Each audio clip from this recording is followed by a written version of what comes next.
Watu 14 wamefariki kwenye ajali ya barabarani eneo la Migaa, kaunti ya Nakuru baada ya gari la abiria lililokuwa likielekea Nairobi kugongwa kwa upande wa nyuma na lori. Ajali hiyo ilitokea saa 8 asubuhi kwenye barabara ya Nakuru Eldoret. Bridget Ngana na maelezo zaidi.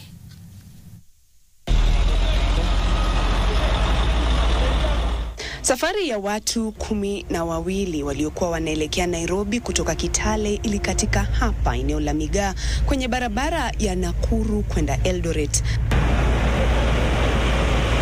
Ajali hiyo ya saa 8 asubuhi kuamkia leo inasemekana ilisababishwa na lori la masafa marefu lilipogonga daladala lililokuwa mbele yake, ikiarifiwa huenda ilipoteza mwelekeo.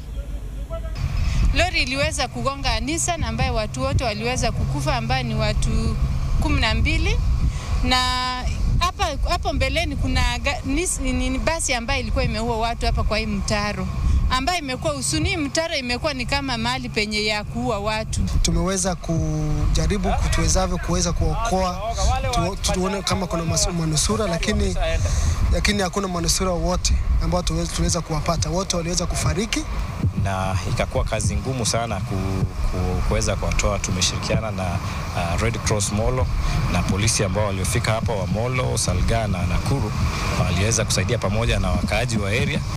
Kulingana na kamanda wa polisi eneo la Molo, ajali hiyo imefanyika miezi michache baada ya watu 13 kufariki kutokana na ajali eneo lilo hilo. Wakazi wakilaumu muundo wa barabara eneo hilo kwa maafa haya. Mara nyingi tumekuwa tukiambia Kenha wasibe hii barabara. Mara ya kwanza tuliambiwa wasibe hii barabara, hawakusiba, wakafunika pale. Tunaomba kwamba wasibe hii barabara.